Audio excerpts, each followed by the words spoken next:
kami dari kelompok 6 akan mempresentasikan materi tentang Inventory Management of Dependent Demand. Saya akan memperkenalkan anggota kelompok kami, yaitu dimulai dari Nisrina Pratiwi, BP 17 10 52 2047. Yang kedua yaitu ada Rida Tiara, BP 19 10 52 10 26. Dan yang terakhir yaitu Natasha Elsa Putri, BP 19 10 52 10 20 07. Baiklah, langsung saja kita mulai presentasi hari ini. Untuk penyampaian mapping, terlebih dahulu akan disampaikan oleh Natasha. Kepada Natasha dipersilahkan. Baiklah, sebelum masuk ke penjelasan lebih lanjut, terlebih dahulu saya akan menyampaikan mengenai mind map yang telah kelompok kami buat sebelumnya. Pada kali ini, kami akan menyampaikan materi mengenai Inventory Management of Dependent Demand, di mana akan ada 7 poin yang akan kami jelaskan. Dan poin pertama yaitu adalah mengenai dependent demand.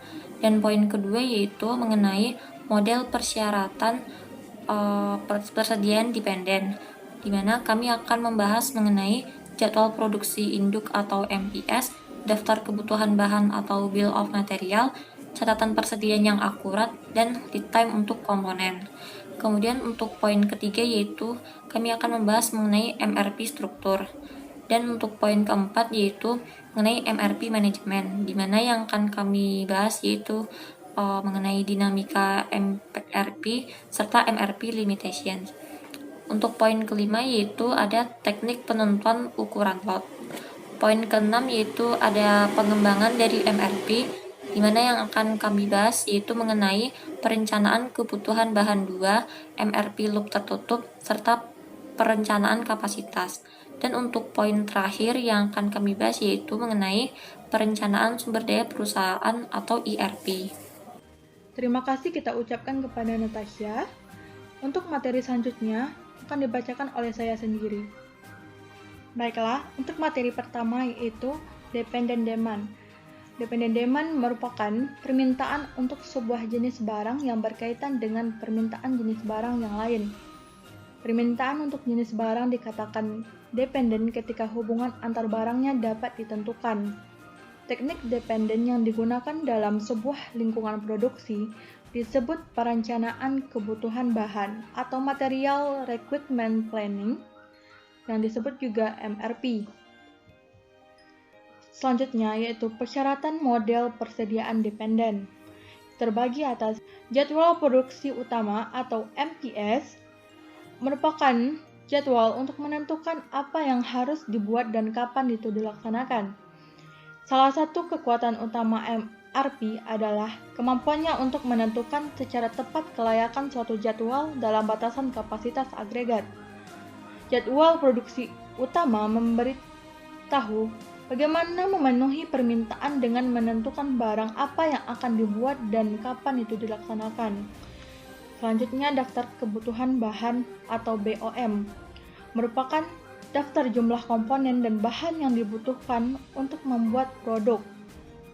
Salah satu cara daftar kebutuhan bahan mendefinisikan produk adalah dengan menyediakan struktur produk.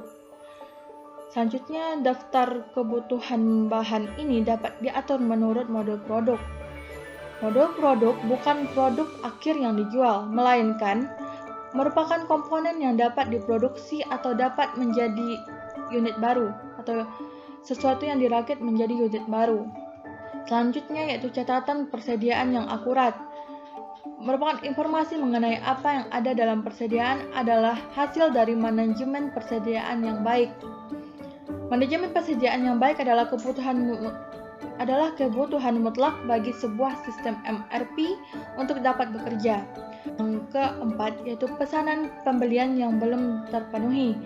Pesanan yang belum dipenuhi merupakan hasil sampingan dari Departemen Pembelian dan Pengendalian Persediaan yang dikelola dengan baik.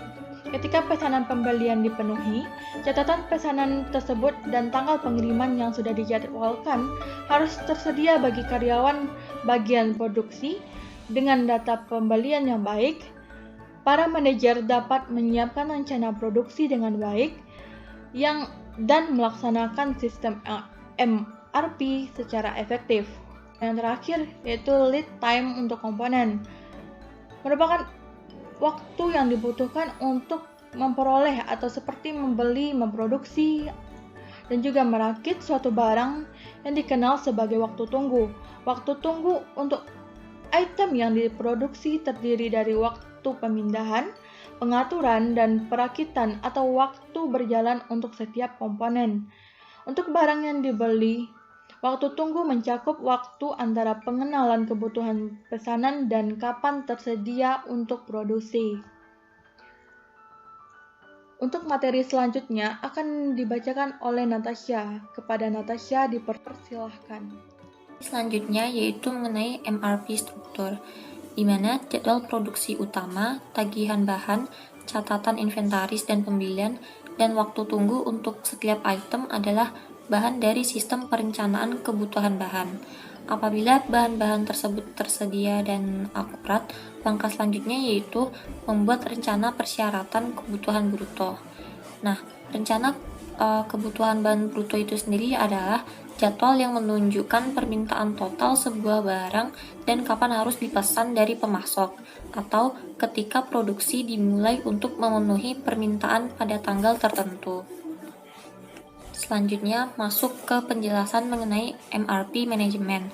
Yang pertama ada dinamika MRP, yaitu ada dua alat bantu yang dapat menolong mengurangi kegelisahan sistem MRP ini. Alat bantu yang pertama yaitu pagar waktu, di mana pagar waktu ini memungkinkan sebuah segmen jadwal utama untuk dirancang sebagai tidak untuk dijadwal ulang. Nah, alat bantu yang kedua yaitu namanya pegging, yaitu menelusuri bill of material atau BOM ke atas mulai dari komponen hingga ke barang induk. Nah, selanjutnya yaitu ada MRP limitations. MRP tidak melakukan penjadwalan rinci yang direncanakannya. MRP merupakan alat yang sangat baik untuk fasilitas yang berfokus pada produk dan berulang, tetapi memiliki keterbatasan dalam lingkungan proses, yaitu make to order. Nah, MRP ini akan memberitahu bahwa suatu pekerjaan harus diselesaikan pada minggu atau hari tertentu. Penjelasan selanjutnya yaitu mengenai teknik penentuan ukuran lot. Di sini ada 10 teknik, yaitu yang pertama ada Fixed Order Quantity atau FOQ, di mana teknik ini menggunakan kuantitas pemesanan yang tetap untuk suatu persediaan item tertentu yang dapat ditentukan secara sembarang atau berdasarkan faktor-faktor intuitif. Nah, metode ini dapat digunakan untuk item-item yang biaya pemesanannya sangat besar. Teknik yang kedua ada kuantitas pesanan ekonomis atau EOQ, di mana teknik ini lebih mudah dipakai ketika ada permintaan bebas yang relatif tetap, bukan ketika permintaan diketahui. Teknik yang ketiga yaitu ada lot for lot atau LFL, di mana teknik ini merupakan teknik yang paling mudah dan sederhana, karena teknik ini hanya melakukan perhitungan kembali yang bersifat dinamis, terutama apabila terjadi perubahan pada kebutuhan bersih.